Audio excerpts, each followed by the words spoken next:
The reality competition show Culinary Class Wars has taken over Netflix lately, but the series has also been marked by various controversies, with fans discussing whether the show is scripted or not. In this cooking survival show, 100 contestants are divided into two teams. The white team, consisting of 20 well-known and established chefs, and the black team, which includes 80 owners of small restaurants and less famous cooks. The two teams compete against each other in a series of elimination challenges to advance to the next round, with the goal of being proclaimed as the best chef. Thanks to its unique spin on the survival show genre, the series has quickly gained popularity not only in South Korea but all over the world, and has topped the charts of the most viewed shows on Netflix. A lot of viewers have praised the format of the series, pointing out how the competitors mostly remain respectful rather than trying to undermine each other as often happens in survival shows. Many also liked how the show only features two judges, the celebrity chefs Baek Jong-won and An Sung-jae. Since their opinions are often different, their discussions provide a lot of interesting insight into what makes a dish good. In fact, the show has made both the judges and the competitors very popular, so now other chefs who decline to appear are regretting their decision. One of these is Kim Poong, who is a webtoon artist known for his love for cooking.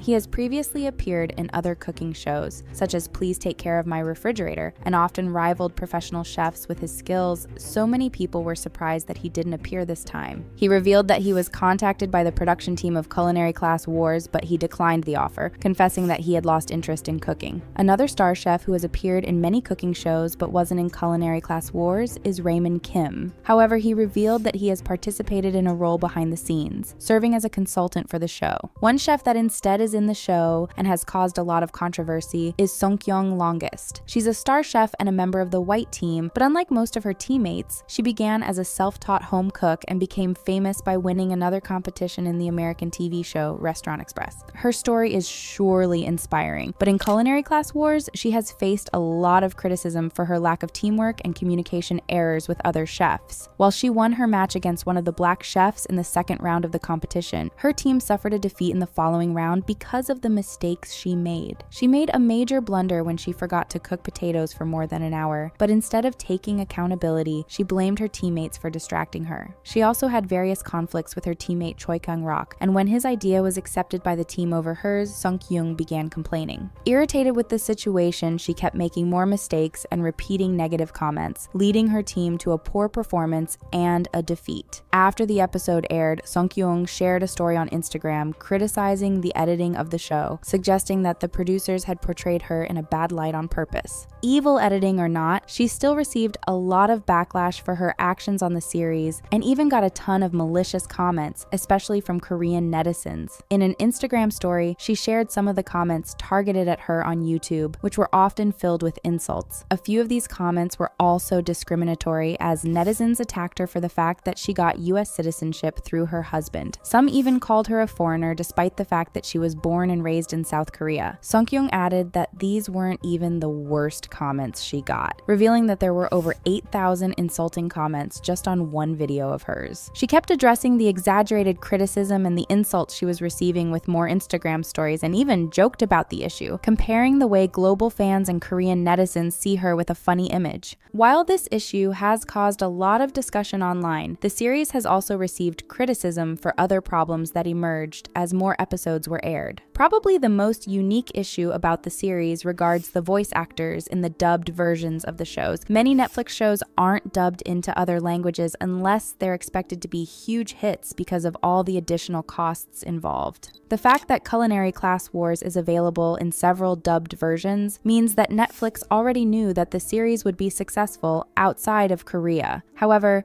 this has caused an unexpected issue, as many international viewers pointed out that competitors voiced by famous voice actors might have a higher chance of winning. So, many netizens began analyzing the popularity of the voice actors in the series, trying to predict who was going to be the final winner. Despite this, it's still hard to make predictions, and the production team has gone to great lengths to avoid any information from being leaked. Apparently, the producers have closely monitored not only the winner, but all competitors to make sure that no one reveals the final outcome of the competition. The show has also been criticized for putting the competitors through an unexpected and very unfair mission. As the final episodes of the series approached, the 15 remaining contestants were divided into 3 teams of 5. Each team had 24 hours to create their own restaurant from the ground up, including the concept, menu, pricing, and preparing the ingredients. The team with the highest sales in their restaurant would advance to the next round, while the one with the lowest sales would be eliminated. The remaining 3 semifinalists would be determined by the judges. This seemed like an exciting and unique contest, but the entire concept was disrupted when, 6 hours into the mission, the producers revealed that each team had to vote to expel the least helpful member. The 3 eliminated members would then form their own team and compete with the other chefs in this round. 2 competitors volunteered to be eliminated, but another chef was awkwardly voted out of his team, leading to an uncomfortable atmosphere. The decision to change the format of the mission, while it was already ongoing, was made to create a dramatic effect and make the show more interesting, but it resulted in a severe disadvantage for the team consisting of the eliminated chefs. Not only did they have to mentally adjust to a new team and create a new concept all of a sudden, but they were also down by 1 member compared to the other teams and had less time to complete the mission. Because of this, they struggled to open their restaurant and had a more limited menu. As they were under a lot of pressure and time was running out, they couldn't collaborate properly and didn't develop a good strategy. Understandably, their restaurant had the least amount of sales, and all 3 chefs were eliminated from the competition. Many viewers criticized the producers for the unexpected twist in this mission, with some saying that it was uncomfortable and unfair and it felt like a punishment for the team of the eliminated chefs. The producers were probably aiming for some dramatic comeback that would see the new team overcome the odds and advance to the next round, but this didn't happen, and the eliminated chefs were put at a disadvantage that was just too overwhelming. Some viewers pointed out that this mission undermined the entire concept of the show as based only on judging the best dishes, adding that the series had turned into just another survival competition with unnecessary twists and complications. In fact, while a lot of people still enjoyed the series, many viewers soon noticed something weird about it, and some started to believe that the entire show might be fake or rigged. The suspicion grew especially after the 5th episode, when suddenly all the members of the black team began to win, when they had often failed to beat the white chefs until that point. One viewer theorized that the gap between the 2 teams was growing too big, so the producers decided to intentionally let the black team win to make the competition closer and more interesting. Another element that made viewers suspicious is that the 2 celebrity judges, who have the ability to bring back eliminated chefs, both picked members of the black team. This has sparked a lot of discussion about the nature of the show, with viewers discussing whether the whole show is staged or real. Some have argued that the competition is fair, and the black chefs often only win by a few points, while others have pointed out that the 2 teams are pretty much equally good, and the show might feel rigged because of the editing. Some netizens instead argued that the producers were trying to keep the number of black and white chefs even on purpose to make the competition more interesting and keep the theme of established cooks against little-known chefs. Other viewers noticed another way in which the show has been edited to create more drama. As many fans pointed out, the order in which the challenges are shown isn't the order they happened in, as chefs who were already eliminated kept appearing later. While these issues aren't enough to determine if the entire show is rigged, it's clear that it was edited to prioritize the dramatic aspect of the competition rather than fairness.